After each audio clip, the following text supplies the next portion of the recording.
So you think they cast Christopher Walken only because he knows how to walk without rhythm?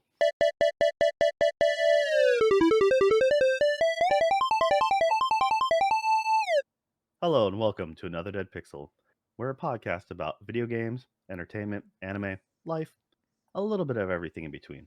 I'm your host, as always, Joe, and with me, the person who replaced all the Salt Life bumper stickers on his truck for Pumpkin Spice Life.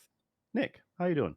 Yeah, I mean, full disclosure, I do own a pumpkin spice factory in Guatemala and in Argentina, and also one in the Congo. So yeah, I mean, but like I bought those after I bought those stickers, and I bought those stickers after I had pumpkin spice.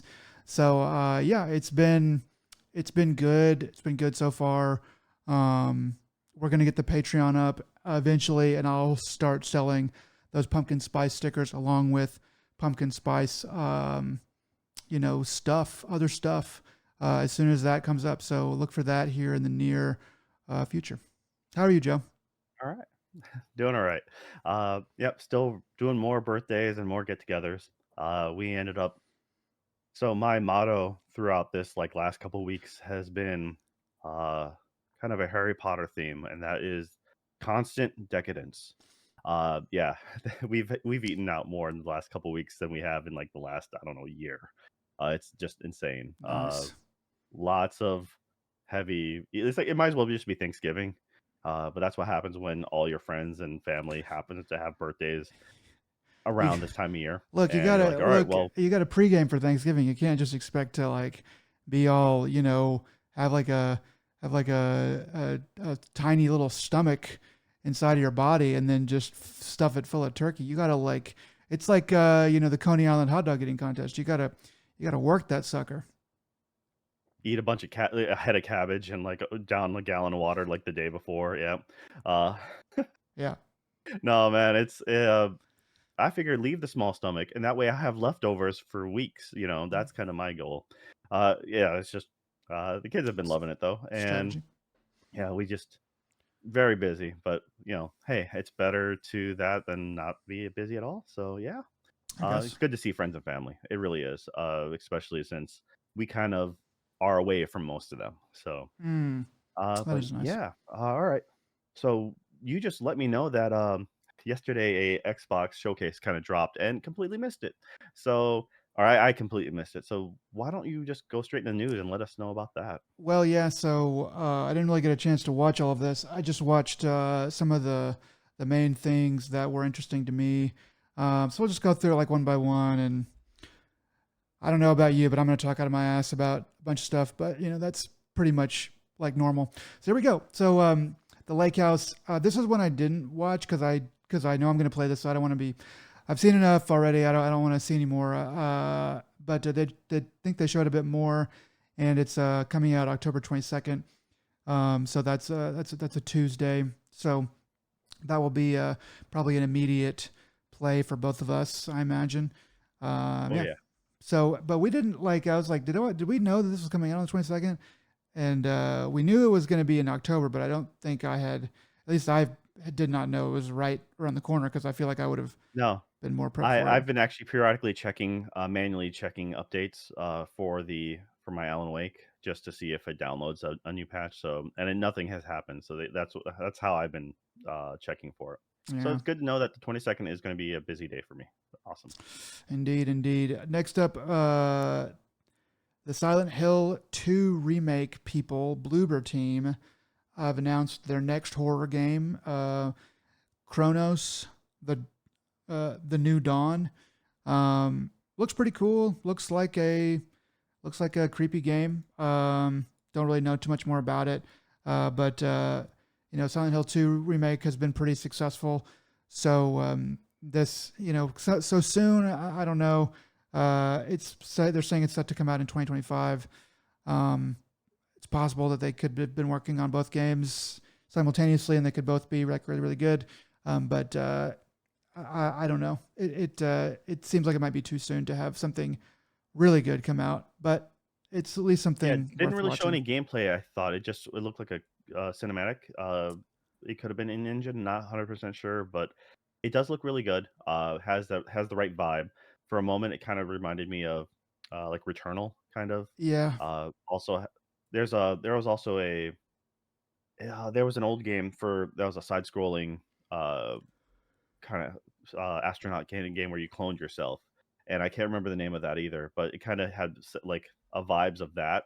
But yeah, they really did nail the atmosphere of just being creepy and yeah, that one I especially after the success of Silent Hill, Mhm. uh, they seem to be on a good trajectory. So hopefully this next one is equally or if not better. But yeah, I'm hopeful. Yeah, yeah, me too. Next up, Blind Fire is a game that's coming out. It is playable now, out today. This was posted on October 17th, so it's in early access on Xbox Series XS and PC. So yeah, this game is like it's an FPS.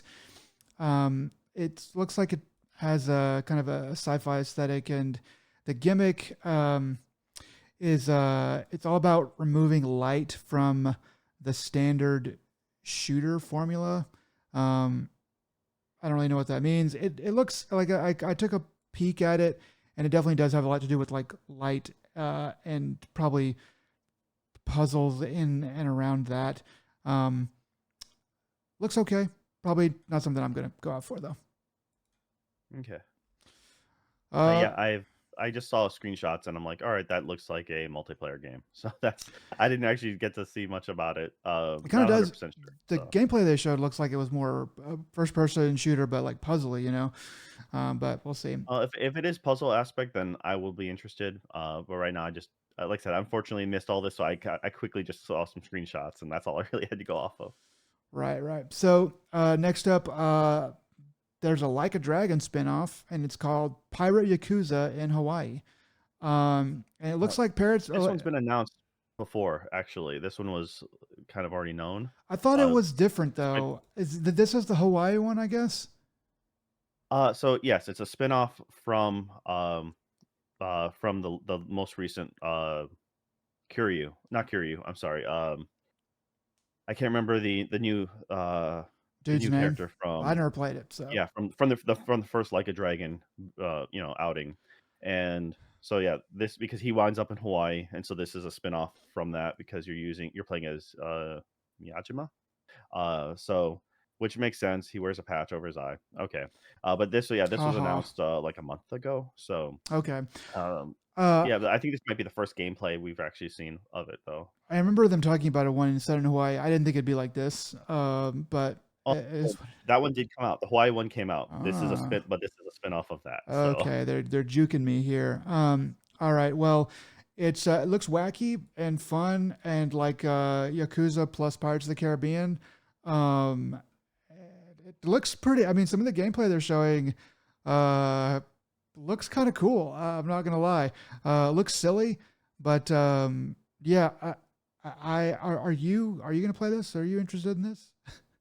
I'm behind on the Yakuza games, and since I don't have Game Pass anymore, it's less likely for me to dabble in it. But once again, this is like what I always say, like the right kind of stupid. Yeah. So I mean, Yakuza's always really good about just being over the top silly, and if you just embrace it, then you'll have a good time.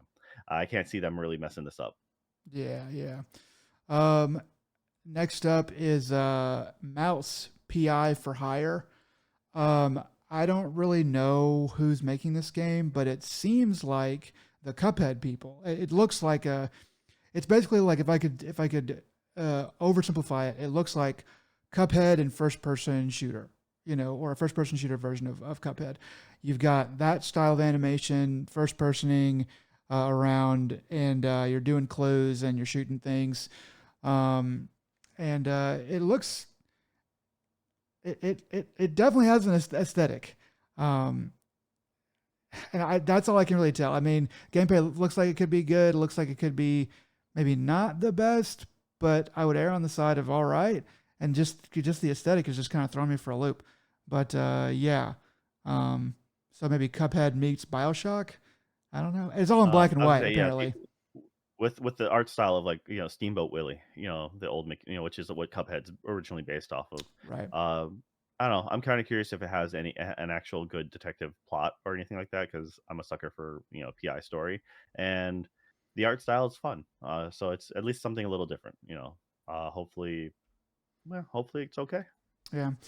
Um, let's hope so. Next up, Subnautica 2 is being released. So that the Xbox thing, they're given a first real trailer for it. They're saying it looks scary. Um, and this one I didn't get a chance to watch any of the video for this one, but have you seen any of it? I mean, I'm not really that interested in Subnautica. I've always heard it's great and all that stuff. I've been tempted sometimes to play it, but it's just too far down the list to really ever expect to actually get to it. I played with it a little bit back on Game Pass, and it was the so it kind of has its own. It's not meant to be like horror, but it has because it's a survival game. It has that like uh, atmosphere about certain horror aspects, especially when you're going into like dark places or you're seeing a giant creature. So I actually forgot that. I think this was announced a while ago, but I for some reason in my brain I was thinking that Sub Zero, the expansion or whatever, the spin-off game, I was already thinking that was two. So when that's like, I'm like, wait, didn't that already come out? So I actually forgot about that. So I didn't realize there was not an official number two out. So I know a lot of people like it. I don't have the time, and once again, no Game Pass, so I'm just gonna probably not get around to it. But I played the first game, not the expansion, and I didn't complete it, but I did enjoy my time with it, and it's one of the few survival games that I actually liked. I'm usually not a fan of survival games, Yeah. but just that atmosphere, the location, like just like the story kind of went places a little bit. So I thought the first game was good. Just I unfortunately just didn't finish it. Yeah. Yeah. It's a it's launching it in early access. So I think that's what they did with the first one. It was in early access forever, and it kind of just grew and grew and grew its fan base. I kind of was hoping that they wouldn't do that again since it's such a big game, but I guess they have to do what they have to do. I imagine that the early access will probably be fairly robust compared to maybe the first one. I don't know how much that had in it, but I would imagine they'd probably try to throw out a bigger chunk early on. But it remains to be seen. I'm sure people are going to. I'm sure it's going to be pretty good, and I'm sure people are going to love it. But yeah. Um, All right. Next up, Animal Well is out today or out on the 17th on Xbox. I guess I don't know why this one took longer. I wonder if there was like an Xbox XS problem with it, or maybe like delayed, like a timed exclusive or something like that. But I was gonna say that feels like more the case, yeah, just because it was already on. It was the PlayStation Plus Extra, membership tier, like from the start. So they probably had some sort of timed bit for that. I can see that being the case. yeah, it makes more sense. Eden Zero is coming to the Xbox. So apparently this has been announced for a little while. It's an RPG based on that manga series, and it's also an anime too, right? And Yeah. Yeah, so it's coming to other stuff and Xbox too. I'm not sure when. I've kind of I don't know. I'm full up on anime games for now, but maybe this one will be good. I don't know. Yeah, I have zero interest in it. I can't remember the mangaka, but everything they do looks exactly the same. Yeah, So they did Rave, and I can't remember the big one they did before this. I'm drawing a blank, but it's kind of like that level of shonen that I'm not interested in anymore. But very much you see the art style, and you're like, they are recognizable, kind of like how Toriyama was. It's just like yeah, you look at him like, yep, I know exactly who's doing this. And yeah, for those who are fans of it, I hope they like it. yeah. Next up, Eternal Strands is coming out next year. We got a gameplay trailer. Looks like It's from the former Dragon Age creative director, and um, it looks pretty interesting. It looks kind of gameplay oriented more than story oriented to me, straight away. But it does look like it has like the article I'm reading says that it's physicsy or kind of more focused on physics and stuff like that. Um, but it looks pretty. It looks but not like so pretty, and it looks pretty cool. Looks clear. Uh, I think this is a game that you're probably going to see a lot of people. I don't know, doing cool stuff in, and it's probably going to be one of those games where it's like, well, did you know that you could do this in this game? That's the way it seems to me. But anyway, so Okay. that'll be coming out next year. One to kind of keep an eye on. A couple more here. Mistfall Hunter. They describe it as a third person PvPvE. So you're going against players and the environment.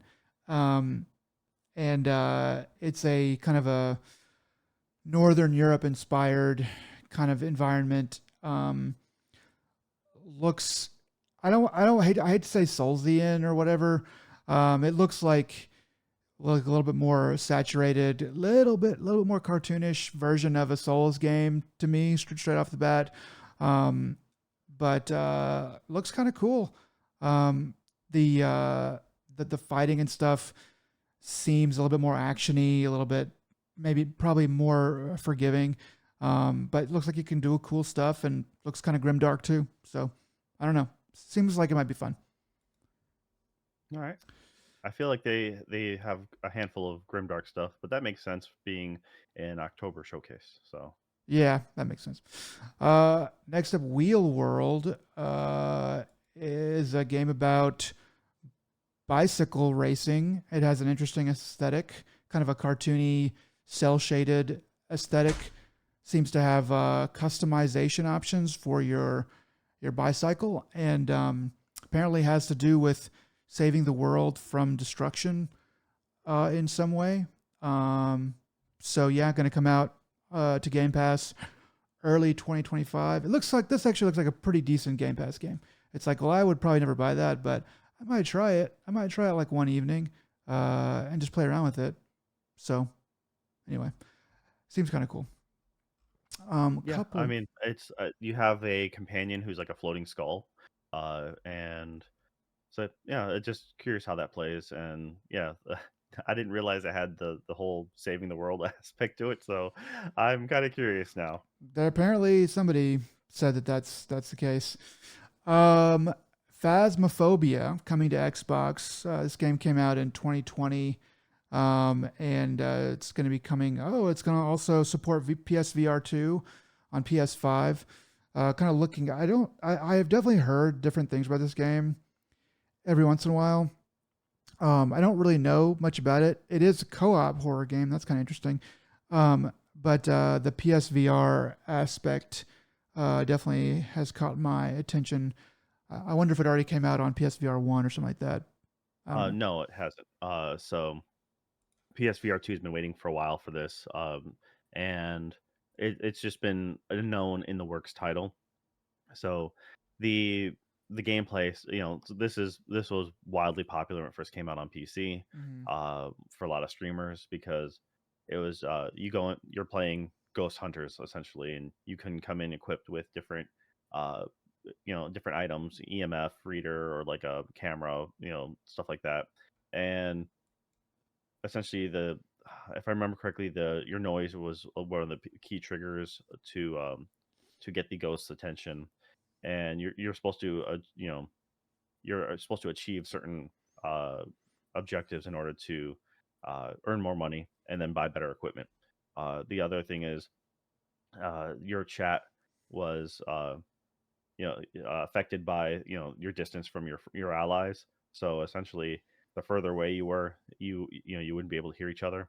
So that was a neat aspect of the game, and it was very much a kind of a great little janky game when it first came out. So the idea of being, the VR community who likes horror have been really interested in this one, because the idea of playing with your friends and then being able to pretty much yell out loud to try to call them or try to coordinate in Mm, first person, um, like VR would be interesting. I'm not the biggest fan of multiplayer games, but now that you have VR, I'll actually dip my toe into more of that stuff if you're into it. But it's one of those things that there's a lot of other games to play on with PSVR.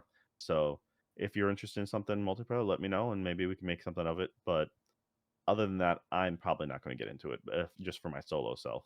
okay. Okay. Well, if we have time and it works out, then maybe we will. That'd be kind of cool.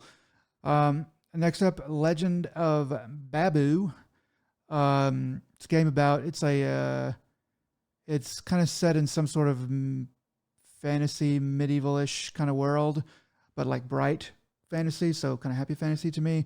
And it's about a boy who's a hero. That's you, and your trusty sidekick is your loyal dog.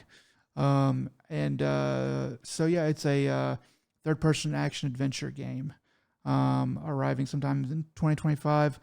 Um, this looks like it's not bad, probably, but it would look more generic if it didn't have like a dog in it, which could go very badly, very easy, because it's having a companion in games is oftentimes very tricky needle to thread, you know. Um, so that part of it though actually has me kind of more interested just to see if it's going to be good or not. But yeah, seems like a fun time. Yeah, big fluffy white, Akita maybe, I don't know. But yeah, it's just Yeah, it with kind of looks with like that. that you can put a over under bet of the chances of that dog dying in the end, but then coming back. you know, Yeah, uh, I'm kind of curious. That seems to be the low hanging fruit of like let's pull on some heartstrings there. But yeah. yeah, it does. It reminds me of something else, and I can't think of it off the top of my head. But it has, yeah, it kind of does have that generic look to it because um, the outfit itself almost reminds me of Eco, kind of like that. Like not quite poncho, design or something like that, but it still looks pretty, and it looks like it'd be more of a chill game, I guess. It's like not, it doesn't. I feel like it'd be just enough adventure and action to carry you through, but not something extremely difficult. So yeah. But once again, you had me at the fluffy dog. Whether or not I actually play it, that's a different story. Yep, that's how it goes. Next up, Wu Chang, Fallen Feathers.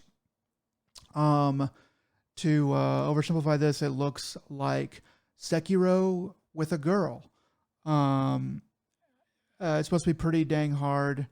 It is, but it does look good. It does look like that Unreal 5 kind of next gen graphics. So it looks very pretty in that aspect, and the combat looks pretty like it's pretty serious, even just from the like trailer. Also, interestingly enough, it's going to be a day one Game Pass launch, which kind of strikes me as a little bit odd. But maybe kind of the thing about it is that it's so difficult that they're going to want a lot of people to be able to kind of approach it without having to have a big money investment or something like that. I don't know, but See, it's I pretty. think they're kind of piggybacking off the Black Myth Wukong, It does, yeah. popularity right now because it does have that um, Chinese lore like vibe to it. And yeah, it does. It looks really good. So it's a smart idea in certain ways because especially when you have something like Black Myth Wukong, or if you're coming out with something that looks like it's going to be like a Souls like, but there's you might want to hedge your bets, especially with a new IP or a new team, and at least cushion yourself in case if it doesn't sell gangbusters, but at least you have that income from Game Pass. Yeah, it kind of makes me wonder how long it's going to be. But it seems like a good idea if you're going to be like, hey, we're a pretty good studio and we have a pretty good idea, but it's a bit of a we think it's a good idea, but it's a bit of a long shot. So we're going to make a short game, like a 10-hour game, 5-hour game or whatever. And it'll kind of get the point across. And if it does well on Game Pass, then we'll make a sequel that's like a proper longer game or something like that. I don't know. That seems like could be it could be an interesting way to think about the business of it, but I don't know. Finally, um, the moment we've all been waiting for. The last thing that was mentioned on the show is a game called FBC Firebreak, and it is the new game from Remedy, and it's a first-person multiplayer kind of Left 4 Dead like co-op shooter, and it's set in the same universe as Control, which people on this podcast are known to like very much. So yeah, Joe, what do you think about this here Firebreak? Um, yeah, it's a they were rumored to be on the works of something multiplayer game in the Control universe for a while, and there might have been more information about it, but I wasn't 100% sure. It looks from the trailer, it looks like you're uh doing like horde cleanup in like the last house kind of, so you have some of the similar locations and enemies. Looks like you're in the basement area with the fungus, and you're trying to you have like a cleanup kind of gun, or they have other uh the fact that it's a three-player multiplayer game, like it's been a while since I got into a Left 4 Dead style game. Mm, I think it was at the last was it Last Blood or something like that, was Back for Blood? the last Back for Blood, that was it. Yeah. Tried, got into that one for a little bit, and with the right group of people, it could be fun. Uh, I don't really know how much I care. I guess I want there to be some Oh, story bits or something. yeah, I want them to give me a reason, not just the fact that here's your favorite location from the other thing you really like. I want them to, give me an actual reason. Because if it's just a horde mode kind of thing or a wave based, game, I don't care. yeah. But if they actually have a neat narrative behind it, I would love to jump into that with some friends. Yeah, that works. I mean, maybe they are thinking that it is a platform on which they can kind of branch out from and create um, smaller experiences, smaller levels, and then like over time they can eventually have a really big like library where you can get into this game and go through like a bunch of different levels, a bunch of different seasons and things like that, and expand it out from there. That's kind of the thing that it looks like it could be good for, because you're right. If it is just a co-op shooter set in Control world and they don't really ever do anything else with it, then yeah, it's like what am I really? I mean, what am I? Why is how is this luring me away from another game? You know, Yeah, I mean, well, I misspoke. I said the last house. I mean the oldest house. that's okay. But Yeah, I mean, you have enough different quote unquote biomes or different locations, so you can make, at least you'll have interesting locations to go to that you're familiar with. In theory, you can, if you're doing like extra, DLC or extra add-on stuff, you can then cross it over with Alan Wake and just, warp you to Bright Falls with, waves of enemies. But once again, I want there to be a story or something that gives me a reason other than, I don't know what it is right now, but I feel like it's like just your generic cleanup crew cleaning up, like, random soldier number 4 or something like that, yeah. so I kind of need something more than just, hey, this is a thing happening in the place. So yeah, we'll see. I would give them more of a benefit of the doubt than anyone else because Mm-hmm. Remedy has done very well lately, but at the same time, it just feels like a really weird cash grab. It does. But Yeah. also, who's this for? Because most people are. I feel like this isn't the hot thing to want to do. So Yeah, I feel like Remedy if they're doing fans it, aren't you feel like they asking have a for reason, this. right? Yeah, I mean, yeah, So like that's kind of why I'm kind of like, yeah, we'll give them the benefit of the doubt. I expect them to have a an idea of what they're really trying to go for because Remedy fans aren't really asking for this, I don't think, and then other people are not really looking for this from Remedy. So my assumption is just that even if it's not quite what we would want out of the gate, that it's a setup for adding on over time, and it just remains to be seen. Yeah. All right. Yeah, fingers crossed, I guess. Indeed. All right, now, so that seems to be it for the showcase. We didn't really have much else news that we felt like, it's, really important to jump on. So, Yeah. real quick to what we've been playing.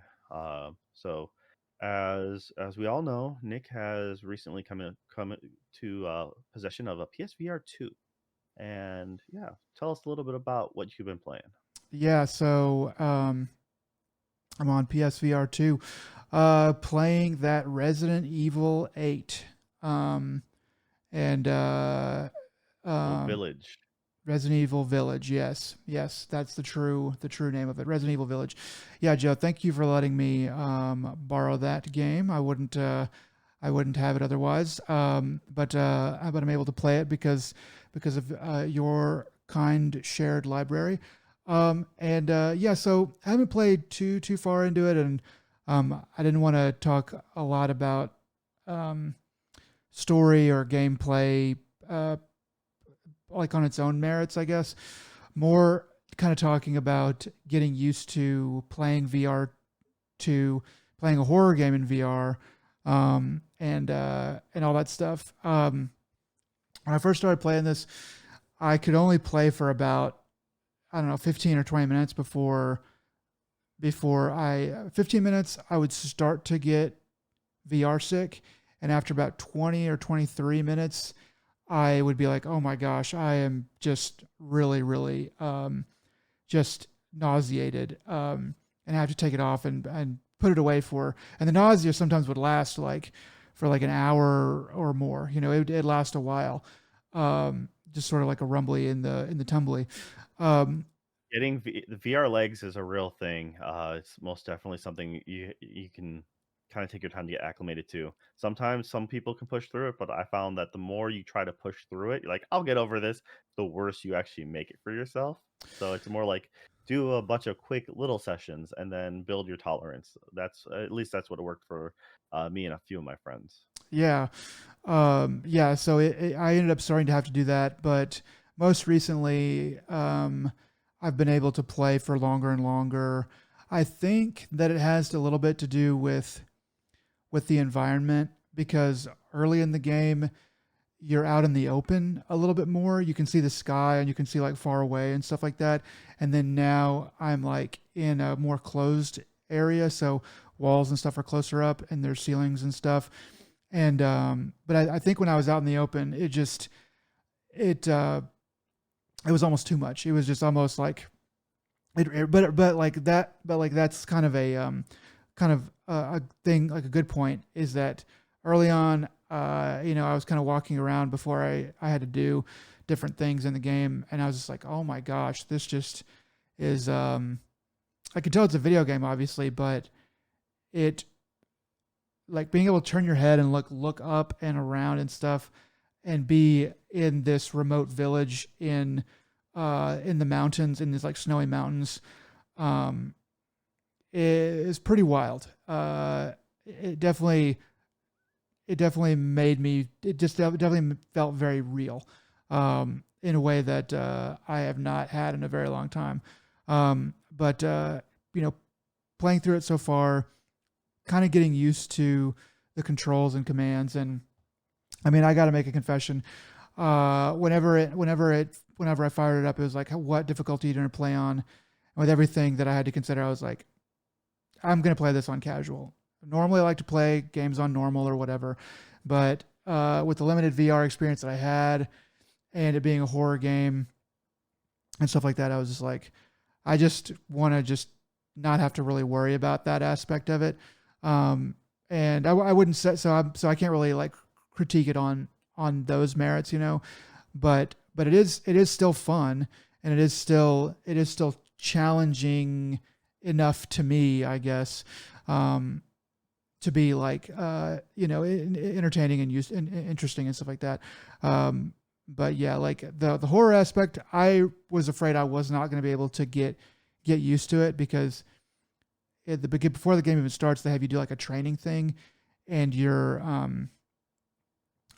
are like there's a part where they have you go into that you open a door and it's dark in that room, and I was like, oh no, and they have you. It's like a garage, a bigger garage, and you have to go into it and find a way to turn on the light and turn on the light. And so like whenever I was going in there, I was like, oh man, it just spooked me on a level that most things don't. Like video games, I already find to be more spooky and scary than like movies and stuff because you have to because you know what the game is trying to scare you, and the game is waiting for you to do the thing that will make it scare you. Um, so it builds more anticipation that way. But I'm kind of getting more used to it where I don't know. There's places where I feel like the game could be scarier, and they're intentionally in not being that way. But I'm having a grand old time. It's it's a very unique experience. Yeah, for sure. I mean, uh, everyone wants them to finally port over 7 over to PSVR 2 Hmm. because having some better controls and a better tracking system would be amazing. But they're probably never going to do that. Or at least I hope that now that I'm saying it, they will. But yeah, it's one of those things that for some reason they just haven't brought it over 7. And I feel that 7 was more on the horror. But then Village became more arcadey. Uh, Mm, like there's a lot more freedom with running and gunning. You're not trapped as much, or it's not as claustrophobic. There are still a lot of good moments in the game, and I figured like in a week or two we can talk more in depth about the actual game itself and the bit by bit moments. The Some fans are upset because when with Village PSVR 2, you end up you don't have trophy support. yeah, It's like, I noticed that. and it feels a little cheap that way. They did, correct that with Resident Evil 4 remake. And which is also a really good game, but it's also once again very different. It's, because that is also the pivoting point where Resident Evil became like real action, less horror, and it's a third-person game converted to first person. So whenever they do certain things like Leon's, like roundhouse kick, they'll pull away, and you can to a third-person view, you can see him do the kick, and then he go back in. Or when he climbs a ladder, it pulls away so he can climb faster, and which I personally don't have a problem with, but some people find it like too immersion breaking. Yeah. And I mean, I understand this and that, their problems with it, but honestly, it was funny because I hadn't loaded up Village in such a long time that I forgot that they added a third person mode to the game. And I'm like, "That's right." That was a big deal that they made later on. They're like, "Yeah, because the DLC, well, I think was third person." But they're like, "Yeah, we're now doing third person for the main character in the main campaign. So there you go." I'm like, "No, I'm good first person." So, and then the Yeah. VR, like I said, so the VR, because it's not trophy bound, it kind of lets you run a little more wild in my mind. It's like I don't have to play it a certain way. Oh, I'm just more free to do whatever I want. Like if I'm thinking about trophies, then it's like I'm more out of the experience. But like you can play it as fast or as loose as you want. When you don't have to worry, like, or stick with main weapons, when you're not trying to do the trophy hunts. So that and there's certain, like, it's still one of the top 5 PSVR games, probably top 3 PSVR games, Villages. mm, So I highly, for anyone who's interested, I highly recommend it. But once again, yeah, the motion sickness getting over, some getting your VR legs, some of the things to help with that is some people find it easier to like sit down. I recommend like a stool, so a low stool or a cheaper computer chair mm. that doesn't have arms, because that way you can lean over side to side a little bit easier and Oh, still spin around, if you need to. Uh, because that's part of the instability. Some people find sitting is actually more difficult than standing. Just make sure to have like a little carpet or something like that so your center point at all times. yeah. That seems to be a really big help. Also, if it's the turning, you can a lot of games will let you switch to click turning, which a lot more seasoned people in VR, they kind of scoff at. So if a game comes out with click turning right out the gate, then everyone gets angry. But that does help with uh, motion sickness because it may be a little juddery, a little flashy because it's constantly flashing a new image on you Yeah. as you turn. But it does help the brain kind of works it so it doesn't make you as motion sick. It's mostly because you're getting used to like certain elevation or certain like the scenery, and Yeah. that's why when you play something Well, like Gran Turismo, yeah, like you get floaty. the problem from what I understand with VR sickness is it's you actually you're like your lower brain thinks that it's real, um, so much so that it's like asking you why the motion in your body is not matching, and so to combat that VR sickness, you actually have to break the immersion, which is what that ticking is for, and the way like the tunneling I think was also a thing that you can turn on or off. Um, Yeah, Actually, you know even when I was still getting more VR sick, I did go into the settings and I changed it if to from a 30-degree tick to like a 15-degree tick because I was like I was just ticking past stuff too far and it was making it kind of weird for me. I guess if you're on a stool, then you can kind of rotate a bit more. You're a computer chair, you can kind of rotate a bit more like that. But like I'm just sitting on I'm just sitting on my couch, so I wanted like a 15-degree tick, and that seems to be fine now. Eventually, I hope I can turn it off because I think it probably would be better to not have that. But yeah, like the you're talking about going on a ladder. There's a part where I had to go on a ladder down somewhere, and it wasn't like particularly scary, but they could have made it a lot worse if they wanted to. And but as I was like going down that ladder, I was like, dang, this is this is kind of a lot. And so to take me out of that and to put it third person, yeah, I think would have it would have been less good. I think I don't think I would have appreciated that.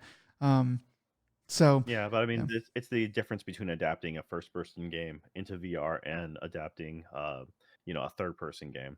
yeah, So the concessions with Resident Evil 4, I'm okay with.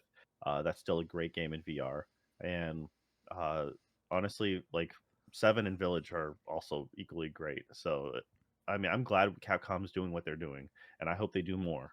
Uh, it's but I still really want them to do 7, move that over to PSVR 2 because that would look so much better with the with the new headset and all the new features. yeah, There's not really much. I don't see there being much compatibility issue with controllers. There's like a thing. There's one or two things that you might not be able to do, but you can remap easy enough. So I feel like it should be an easy port. At least I feel that way. It could be immensely difficult for some reason. I don't know, but I feel like it's a no-brainer. And even I'll even pay an extra like 10-20 bucks, just to upgrade my you know PS4 version to the PS5. So, yeah. anyways, no, I'm glad you're enjoying it. We'll have more discussion about the actual story and overall oomph later. So, that's great. Uh, So look so forward for to that. me, yeah, I've been playing a random library game. My kid's into Jurassic Park, so I showed him a little bit of Jurassic Park Collection, mostly because I remember liking the Genesis game and Mm, hating the Super Nintendo game. uh, very different games. The Sega Genesis, so Jurassic Park Collection is both has like I'm trying to remember now has the Nintendo, which they just call 8-bit. It has the Super Nintendo 16, has the Genesis, has the Game Boy, and like another Genesis version. So it has essentially like 4 or 5 games, I think, all in one. And they do like most collections, they'll have the CRT filter on it if you want. You can save pretty much anywhere you want and then reload. And there's a rewind function.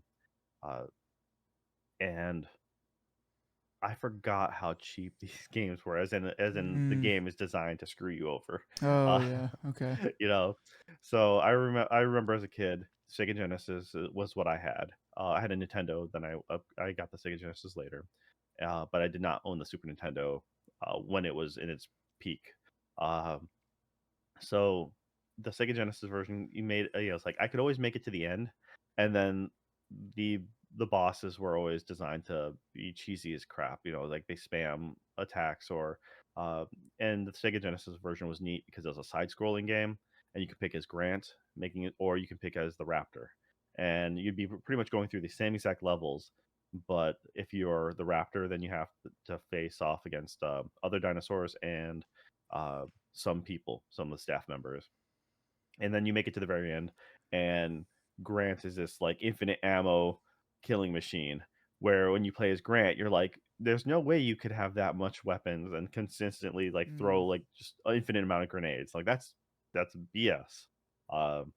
Then it turns out I just remember never beating the game. I always made it to the end, both Grant and the Raptors, and it's in the main hall where you have like the dinosaur like skeletons and stuff, and it just being impossible.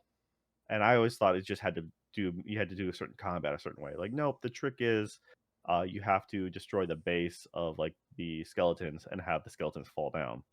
Uh, I had to look this up because I'm Mm. like, currently, I made it to the end, and I'm like, all right, there's obviously this is kind of what you need to do, right?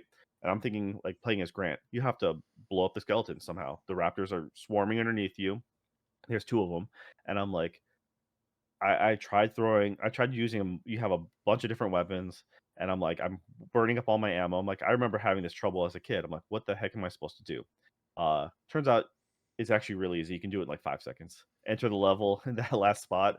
You have to creep your way over to the middle, drop down between two raptors. They stay looking at both directions, and then you just throw grenades over their heads, and hit the base in a certain spot, and then the bones all fall down, and you're done. I'm like, that is some high level BS. Mm. um, and same with the Raptor. It's just like anytime you try to attack Grant, Grant is this uh like unassailable killing machine, who's on top of like the dinosaur bones, and then all you have to do is drop kick a couple of the bases in a specific area, and then the whole thing comes tumbling down, and you're free to go. I was like, "What? Really? That's all it took?" And granted, I never played this as a emulator since, so having this chance to go back and looking into it, I'm like, "Man, that's I feel robbed." As like that's just like as a childhood memory. I'm like, I always remember getting there and just being like, this is impossible. And like, yeah, now looking as an adult, I'm like, yeah, those developers, they suck. Yeah, to make it just cheap and cheesy like that. But otherwise, I mean, I remember seeing the Super Nintendo version, playing a little bit with my friends who had it, and thinking it looked really cool. But I never really got to play it very much, and I was very young whenever it was out. But yeah, the little bit that I did play it, it seemed really hard. It seemed really difficult and like, but kind of an interesting concept, I guess. I don't know. Um, but how'd your kid like it? Was he fascinated by it at all? Kind of. It's just like, but it kind of at the same time, it's just like surreal. Like it's like Mm, not as interested. It's just like, yeah, it's okay. I can understand. You're still a little young, and for me, it was just like it's one of those things that I've shown them Jurassic Park before, but didn't like their biggest takeaway from Jurassic Park was the cows drop in and get eaten by the raptors. So for a while, they have a crane, they like the toy crane at home, mm, and then would grab a different like block and be like, "It's the cow," and dropping it like behind some magnets, like magnetile building they made, and yeah. like and just pretending to feed the raptors. I'm Okay. like, all right, you know how the circle of life works now. That's funny. So That's funny. yeah, I'm like, I was one of those gambles. I'm like, man, hopefully I'm not gonna scar my child for showing him something quote unquote scary. No, had no problem with it. And then like Lego, the company Lego makes those animated, kind of like Lego Batman and the Lego Movie. Well, they make Jurassic Park, which is super tongue in cheek, and they do a really good job about spoofing the entire like the new movies. Um, and yeah, it's actually pretty solid as far as kids stuff to watch. Um, I hadn't seen the rest of the Lego movie or the rest of the Jurassic World series, Mm. but I've seen them in Lego form, and I'm like, all right, you know what? I don't think I need to see the real movie anymore. So but yeah, it's just a fun little collection. The Super Nintendo one, something I forgot about that is I remember it being top down, and then later on you go into like uh caves or like into areas, and then it's first person. It's like wow, I forgot it's like a Doom clone almost. It's just like completely slipped my mind. But I also remember that game being really hard as a kid, and it's still not that approachable. But the rewind function is amazing. Mm. So that's one of those things like I wasted a bunch of shots. Rewind. All right, let me like now I know where the enemy's coming from, or I'm not going to be as surprised. I'm like, yeah, it's completely cheap. I'm totally cheating on this, but so be it. That's why they give you that function because they realize these old games are ridiculous. So no, it's one of those, like I said, it's just a random thing found from the library. I'm like, you know what? I would have never played this. I would have never bought this on my own. But it's good to find these little, little things that, yeah, remember from your childhood. And I've done the same thing with the Aladdin and Lion King collection because those games are also annoyingly difficult. So, Mm, yeah. but yeah, all right. That's about it from what I've been playing. I also been playing the Resident Evil 8, but we'll talk more about that, like I said, later when we both complete it. And now to what we've been watching. Um, just real quick. So I that new Netflix Gundam show came out. The Gundam Requiem for Vengeance. I watched 2 out of the 6 episodes, So and this is a CG, not like anime CG, but like CG, right? yes, Okay. it's old school computer graphics, 3D models, and Netflix quality, I guess. I mean, part of it, like episode 1 reminded me of like PS2 cutscene graphics. Like, I don't know, it just felt really off. And other parts it looked way better.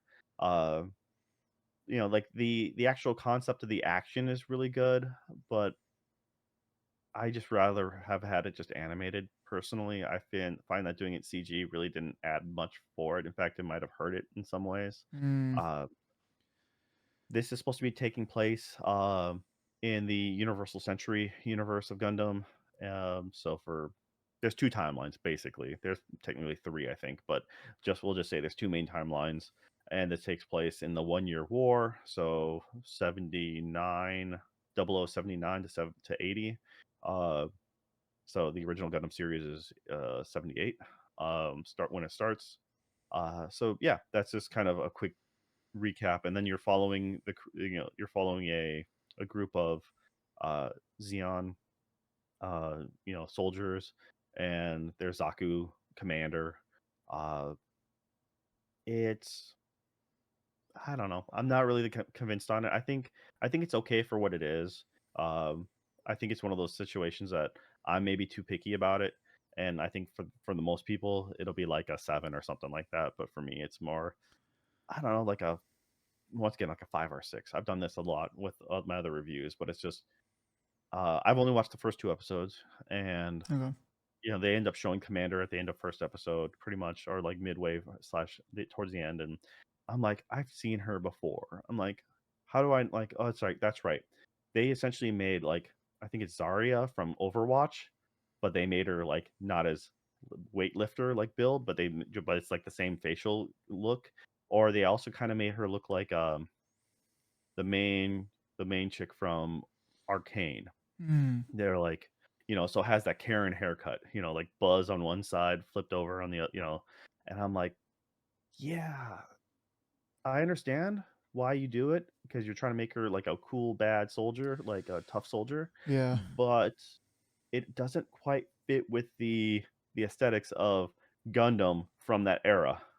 And then by episode 2, they're like, we're gonna have this other Xeon, like regular foot soldier, who's all tatted up and down the arms and a nose piercing, and she's super punk. And I'm like, you do realize you're a Xeon pilot, like the most Nazi Germany esque looking. like soldiers you got. And I'm like, it just really took me out of it. I'm like, okay, yeah, it's very incorrect for it. It just felt really wrong for the for that. When you have an established universe like that. If you were just making a spin-off new thing of Gundam, that'd be fine. But you're putting it in a time and place where there's a lot of Gundam lore, and I'm like, it's like I don't know. It just felt really off. Um, they do make the I don't know if it's the 70 if it's a 78 model or 79 of the Federation, the main Gundam. Like, I don't know, they make a really good use of, being a fearful beast, like, it just wreaks havoc, and the concept of the actions, like I said, really good. The choreography or the cinematography, like, it just the CG may not be the best for it, but, like, yeah, some of the cuts, some of the scenes, stuff like that that's really well played out, and had it been a little bit more smooth or a little bit better quality, but what your eyes kind of adjust to the less than perfect, CG. Hmm. But after you've been watching it for a while, you're like, your brain starts acclimating to it, and you're like, okay, it doesn't bother you as much. So for a lot of people who absolutely hate like kind of uh, subpar like CG, you'll get used to it. At least I felt like I got used to it quick enough. Um, but yeah, it's just I don't know. I was disappointed, I guess, because Netflix loves their CG stuff, and whenever they do it, it's never that great. And Yeah, then I'm trying to figure out what I this have this. maybe the end, the story plays out, but I don't know yet. I have this set to remind me whenever it comes out. I haven't logged into Netflix in a day or two or whatever, so I'll probably see that here whenever I log in. But yeah, whenever I saw this come up as a preview, I was like, oh, okay, I'll definitely save that. I kind of like the CG movies that I have seen, at least the Resident Evil ones, even though a lot of them are kind of bad. I don't know, it's just something about them that I don't mind. But those are movies. Like this is a series, even though it's only 6 episodes, still might be a little bit too long for what they're trying to do. But I can't wait to like look into it and see what it's like, so I can judge it accordingly. But yeah, Yeah, I'm once looking again, forward I to it. feel like I might be a little bit more. I'm more nitpicky as on average when it comes to these kind of things. Yeah, So, but for someone who doesn't know anything about Gundam, really, I don't. It probably won't be as egregious. And yeah, so I'm just kind of I'm very curious what you think of it. I'm gonna finish out the series, and hopefully maybe the story picks up. But right now, it's still pretty boilerplate. I'm just kind of curious, what purpose this serves because I feel like the last couple of Gundam outings have not really been for me. As far as CG animated movies, like I said, like you mentioned, Resident Evil stuff, I generally like those things. I mean, it's just they do well with what they got, and I can take it for what it is. yeah. But I guess with Gundam, you have such a long history of the anime, and all the series, so to have it I don't know. The only CG one I liked was the mixture live action CG G Saver, which was a ridiculous movie that came out in like 2000. Uh, if you Yeah. want to see real people pretending to be Gundam pilots, there you go. I mean, I don't know what studio did all this, but the best CG movie, I guess, that I would put in that vein is that Gantz O movie. I feel like that was pretty dang good. I wasn't familiar with the some of the backstory of Gantz. I'd read a little bit of it here and there, but not up to that point. And that was pretty good. That was good CG and good kind of tight story. But yeah, so I'm gonna watch this and I'll let you know what I think. Yeah, I think, like I said, I feel like this is maybe not as good as some of the Starship Trooper stuff that had come Okay. out like a handful of years ago, but that stuff had come out a while ago. When I remember Starship Troopers being really good, shoot, I don't know, 7 years ago or something, 10 years ago, at this point, and that stuff was really cool for at the time, and I feel like this is maybe around that level, so that's why I feel a little disappointed. Once again, those are like made for I don't think they were made for big screen. Well, maybe in Japan, but those always felt like made for TV movies. But they were really good use of CG. Um, I haven't, but once again, that's based off my memory, and I haven't seen them recently. So maybe this is better than that. But I feel like it's just like on par, if not a little less than those old movies. Um, so yeah, all right. And I guess outside of that, uh, there's still more stuff being brought over to English dub in the anime scene. So one of the things I've recently been watching is uh, came out last season. Jellyfish Can't Swim in the Night.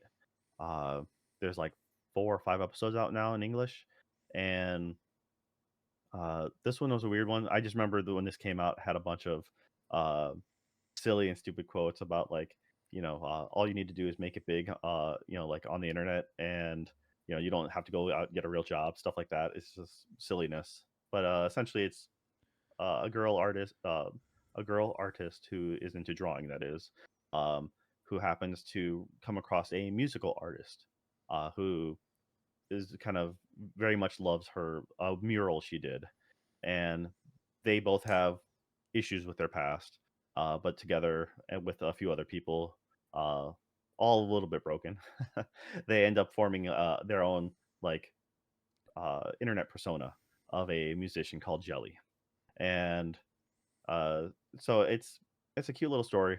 Four girls just kind of uh, doing their thing, and one of them happens to do the CG work for their music videos and stuff, and they are a VTuber.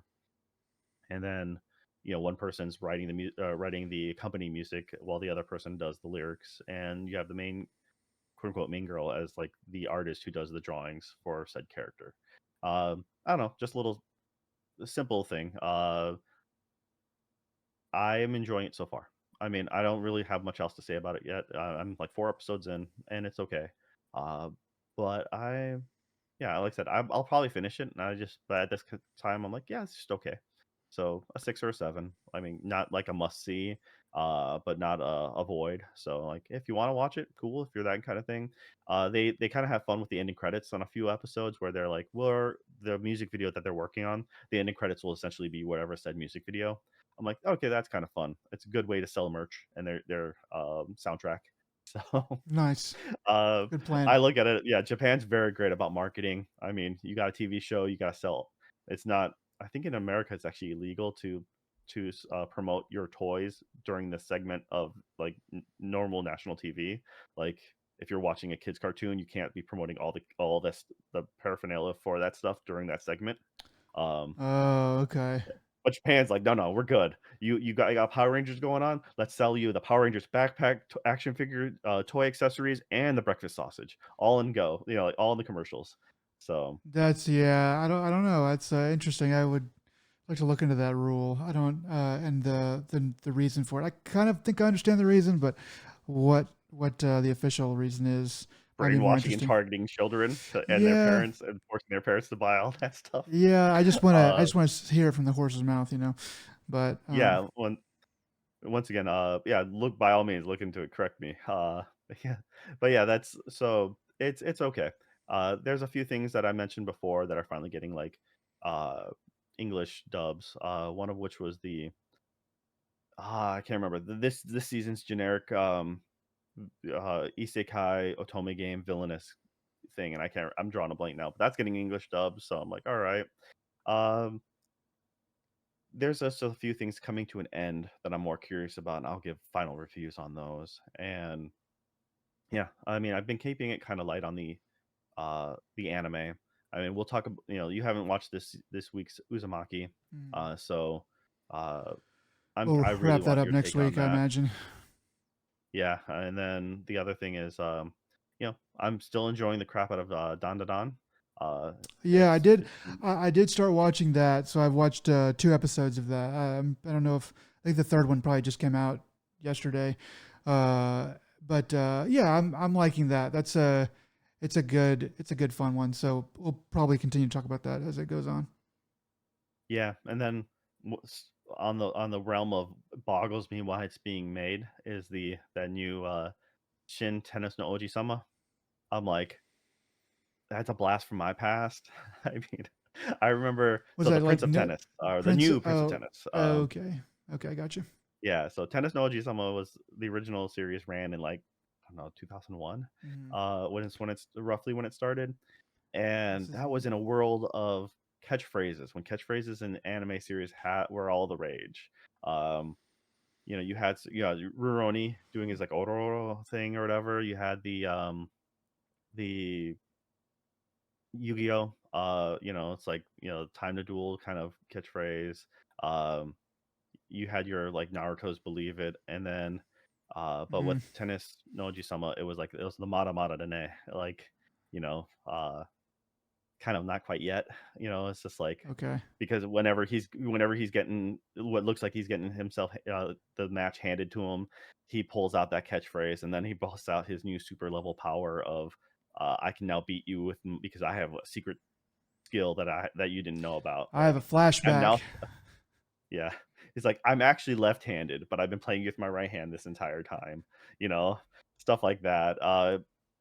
Anyways, it just boggles my mind that some of these old series, it's been going on for a while now. Like they're bringing out these new seasons, but like, a decade later, it's just like, why? That's very weird. It's like maybe they're digging back in their IP and they're like, we have this stuff and there's some marketing statistics that say this might actually do okay and we can actually appease some of our fans in general and say, hey, look, we care about little things that you care about too. I don't know. There's probably some, I don't know, less than, there's probably some nefarious reason, probably some money grubbing reason. I'm sure it is kind of baffling though. Well, because you're pulling, and that's the problem is some of the older stuff, when you, a lot of manga sometimes are a time and place thing, right? Yeah. So it's so weird to make continuous series so far later, because times have changed, people's perception and just what they like, so the next thing you know, you're continuing where you left off like you hadn't skipped a beat, and it's just like it hadn't been updated for modern times, and so this is most definitely, it's like this takes place after because the original Tennis no Oji-sama was what seven middle schoolers, and then now it's high schoolers. Okay. Because it's all about him being. It's supposed to be like the under 17 like tournament or something like that, if I Okay. remember correct. They're So advancing the story somehow. Yeah. yeah, so he has grown up, Well, I mean, was it but based on once like a again, manga that eventually got into that realm and they just never oh, needed to it make it and now it's like kind of popular again or something?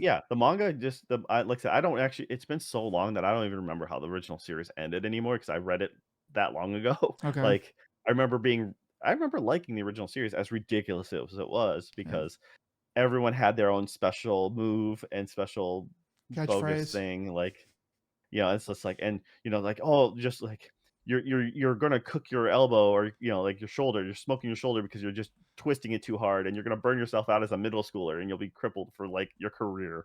Uh, you know that kind of melodrama. So like I said, it was a stupid fun thing, and it was relevant. It was cool at the time. I can't say it holds up necessarily now, but I think it still fits.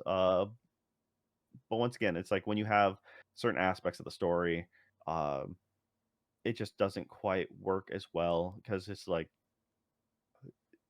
once again, humor and just timing and things like that. I just feel like some of that stuff doesn't work out. Maybe because this is all sports and like you know this is a certain niche, so that niche will still be satiated.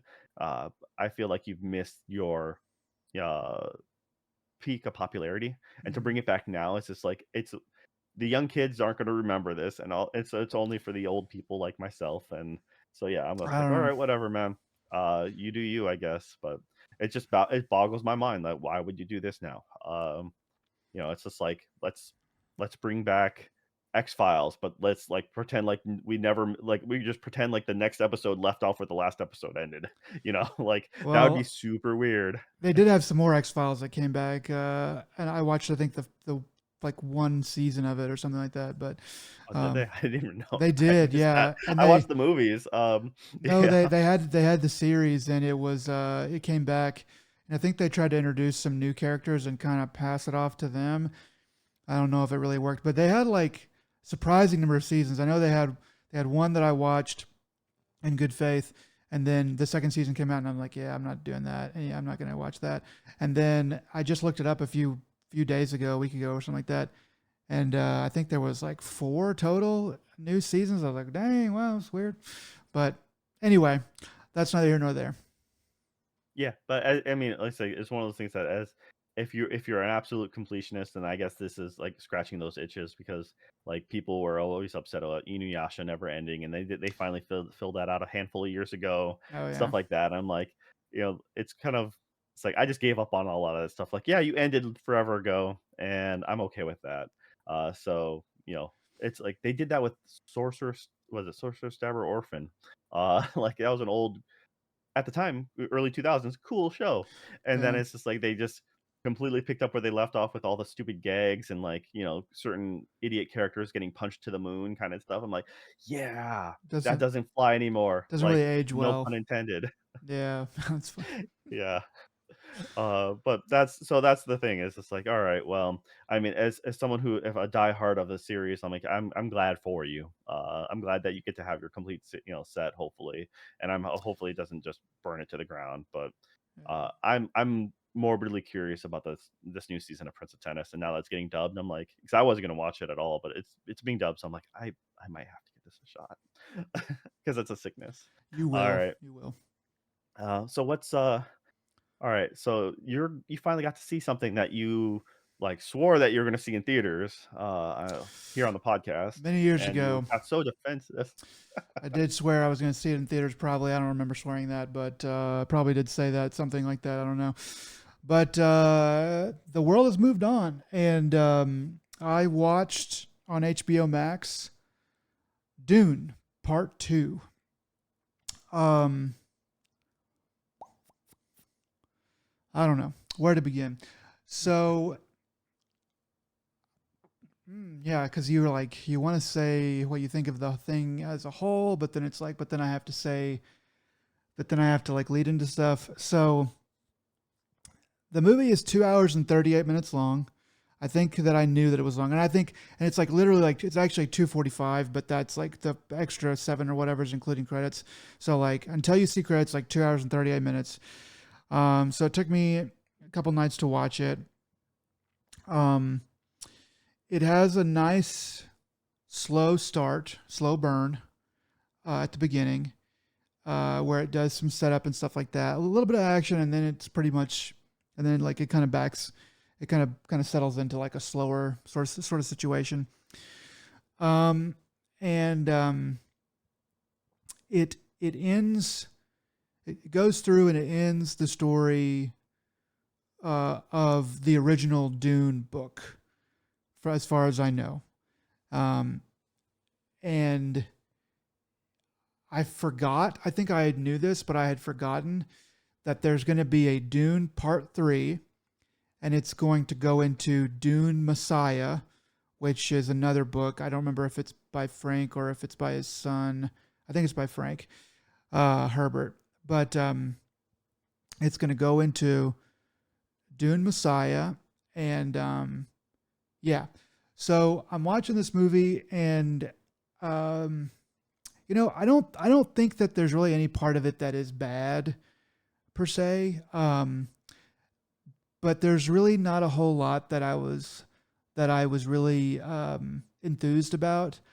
I I feel like part of the problem is that um, through no fault of my own, I just know a little bit too much about Timothy Chalamet's personal life, and who Timothy Chalamet, if you don't know, is the lead. He's playing Paul Atreides in this. I know just a little bit too much about his personal life, um, but I also think that he is just really not a very good actor. I think he has one of the rare things that you really, really need to be a really good actor, and that is presence. I think he does have, somehow, he has presence, but I do think that's maybe all he has. And I don't really understand why people like him so much. I feel like he has a lot of fans and stuff like that, and he's like Mr. Leading Man or whatever. And I just don't really get it. And it just felt too much like as I was watching the movie, I was watching actors instead of I was watching the actors instead of watching the characters. Um, I felt like him and Zendaya that they didn't really have much chemistry. I felt like she didn't really have a lot to do in this movie. I felt like she just was kind of one note wet blanket girlfriend. Um, uh, Javier Bardem was cool in the first one, and then was kind of just like oh, you're such a cool guy, you're such a great guy now, Paul Atreides. Through this one, um, and all that being said, like I didn't really realize any of that until after I finished the movie. The problem with the movie, I think, is not that it's slow at the beginning, it's that it's rushed at the end. It's crazy to think that a movie that's literally over 2.5 hours, that's only half of a book, is going to be rushed at any point. But the end is just kind of spoilers. I'm not going to try to spoil it, but I might spoil some stuff. But like the end is just sort of like it's set up for literally like 2 hours, maybe an hour and 50 minutes, and then bang bang bang, we just win. Like we just like we win. There's not really any challenge. We're just like winning. Um, and so they win, and the thing happens, and they have the knife fight, and he wins that, and it's a little bit tense for a minute, and then he goes, okay, we're gonna, hey, and then like we're gonna go into space and we're gonna fight the other guys, um, and they're just like, okay, let's get on the ships, and they like run out from that fight, run over to the ships, literally get on them and take off into space, and I was just like, that doesn't feel like an ending at all. It's just a link in the chain into Messiah, which I don't know how many people were really calling for a Messiah to be made, but I guess somebody thought it needed to be. So yeah, I'm I'm I'm really I'm kind of down on it. You know, the term the whole is more than the sum of its parts.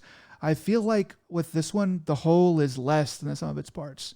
Where it's like, this was all right, and this was shot well, and actually story is pretty good, and you have this and you have that, and it all comes together, and you just kind of like, but you just kind of rushed it at the end, and it didn't. I mean, literally, like between like 30 seconds to 2 minutes added, sprinkled out into the end of that movie would have made it feel proper. Would have made it. It doesn't seem like a lot of time, but literally just a couple extra seconds here, seconds there at the end would have really made it breathe more, created some tension at the end. So yeah, I don't know what I'm going to give it as a final rating. I think it's less than an 8 for sure. I don't know. I might drop it all the way down to like a low 7, high 6. I'm not really sure, but I just don't. I don't know. I think a lot of it. I think most of it's fine. Some of it is just sort of weird, and like the characters are not.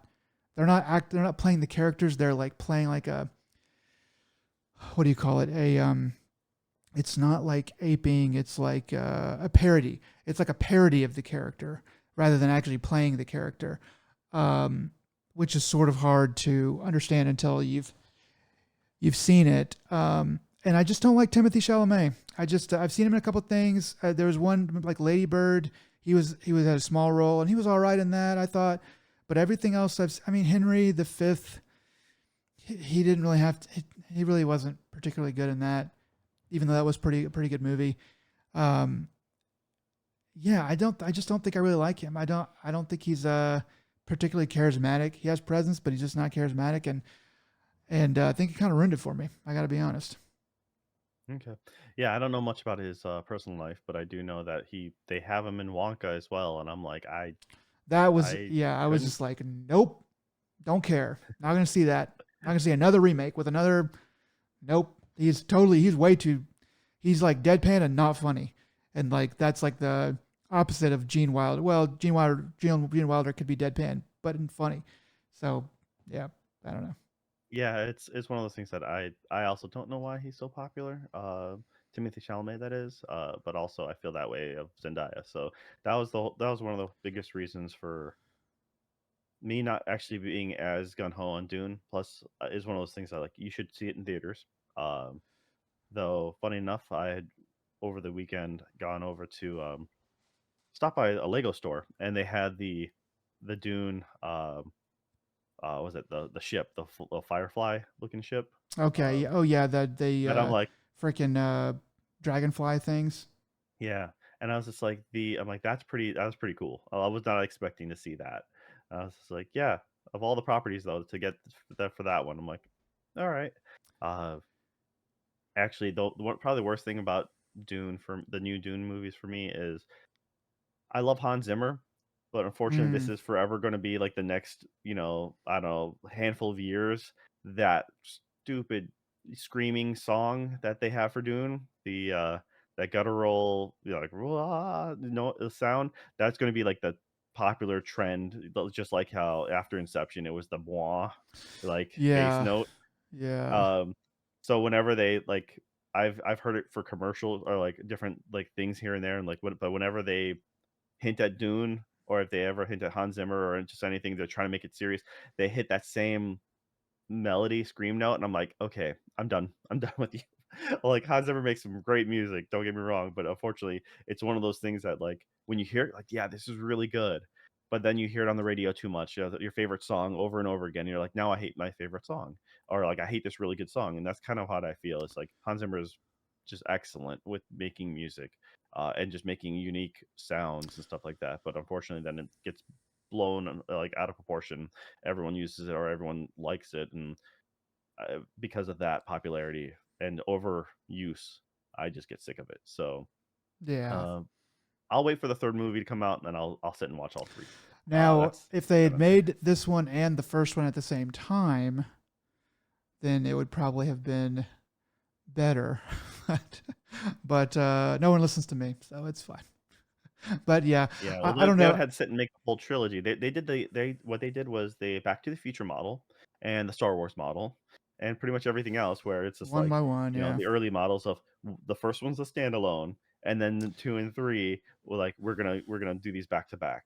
Well, it's like everybody on the set knows they're making Dune. You know, we're making Dune, like one of the greatest sci-fi books ever made, or whatever. Um, and I kind of think that Dune might have fallen into a little bit of the like Ghost. I don't know why I conclude Ghost in the Shell in this, but I feel like there should be more. But like that kind of Ghost in the Shell thing, where it's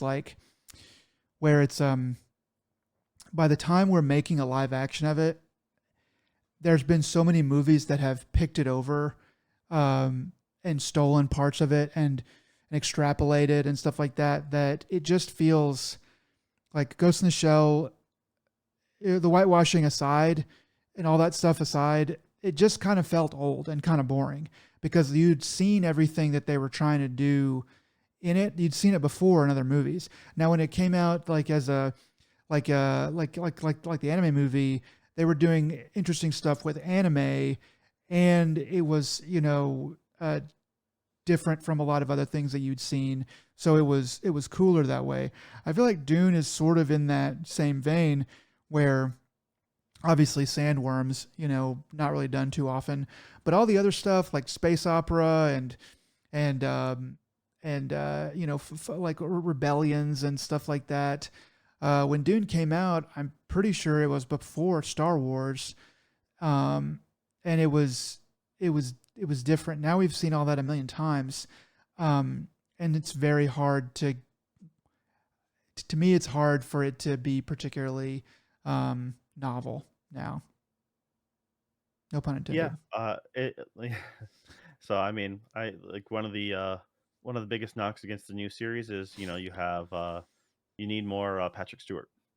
Yeah, I mean, between Patrick Stewart, Sting, I mean, he should have they been had a the really unique. emperor. I mean, you got Christopher Walken, which is a choice. I hate to talk bad about Christopher Walken, but he doesn't really give me emperor vibes. But you could have gotten Patrick Stewart, and That would have been great. I mean, he kind of mails it in all the time now, but I feel like you're asking him to literally do, 5 minutes, five actual screen time minutes of acting. He could probably get up for that role, and that would have been a really nice callback. That would have been fun. I don't know, but anyway, you were saying. Yeah, I mean, well, it's like the first movie is being David Lynch and having Kyle MacLachlan. I mean, from Twin Peaks fame, so like you kind of it was like I said, it was a time and place thing, and I do agree with you because the more you wait on things, the more other things are going to do homages to it or take from it, and it's not as novel. Plus, uh, our taste, society's tastes have changed. I mean, back in was it 80, 85, 84 when Dune movie came out, that was truly something else at the time. Yeah. So I think it's one of those. The more and more you do it, like you can make it look better, but it's really hard to capture that same, like magic in a bottle or lightning in a bottle. It's like you're missing that zeitgeist at the time. So Yeah.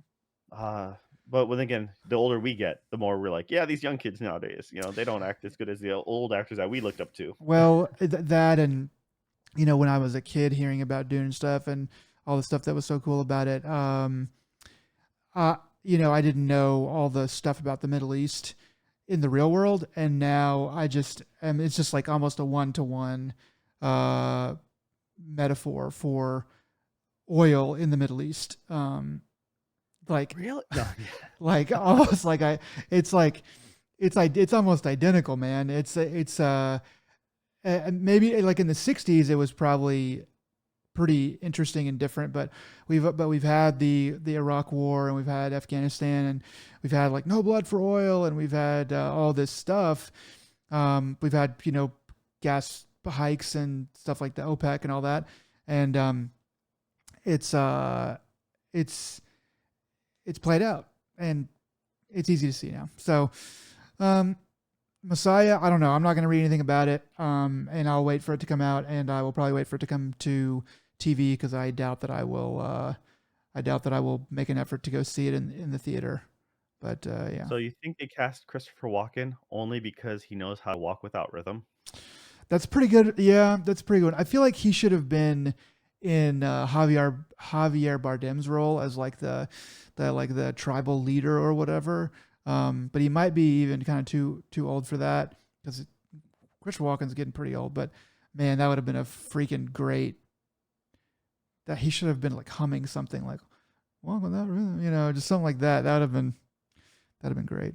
There's Dang, gonna be a blooper or something. There should be a blooper with him just gotta doing be. the dance in the middle of the sand. There's gotta be. But yeah, There's gotta be. anyways. Oh, all right. Well, I'm sorry that you were not as happy because you were super stoked when Dune first came out, and you were like so gun ho about the It sequel, was and good. then I super mean, bummed that they weren't like under production immediately. that I I had to rain on your parade on that I one. still had to say it was a mistake. But I didn't know back then that they were planning the third one. It makes a bit more sense now. I thought they were going to do two parts and call it and call it done. But I should have known that it's going to be a trilogy. I just thought we might be past that as a society. Guess not. But so it makes more sense now, where they're like, "Oh, we're going to do three, so we're going to just like gear all the way back up and stuff like that." But still, I think they should have done the first two together. But yeah, it's I'd kind of cooled on it in the intervening years. The first one I saw like twice, and I was like, dang, it had some good parts. It had a lot of good parts. I thought it was pretty good overall. Um, it just wasn't so focused on being an epic. I don't think the first one. So anyway, Well, also it's different time and place. You're talking about 2021 when the yeah, first part came out, and we were in the middle of COVID, kind of like deal going on. So being able to go out and seeing a movie was more important to you at the time yeah, because it was one of the few times you got to go out and experience that. So a lot of it, I think, is also time and place, right? it is. You Yeah, saw a really solid movie, a really good movie, and you got to see it on the big screen, and it was one of the few enjoyments you got during that time period. You didn't have a a decent console. I didn't have a Didn't have decent TV. Oh, a I had a TV, but it really wasn't very good. And now I have a yep. kick-ass TV, a kick-ass sound system, and yeah, it's kind of times change. So Times change. yeah. All right. Well, speaking of changing times now, we are finished. So this has been ADP episode 97. If you made it to the end, we really appreciate it. And Nick, what are the words of wisdom to give to all the people out there? Make sure to reset your routers according to the instructions, um, and or else they will come find you. All right. Well, until next time, y'all, take it easy. Bye, guys.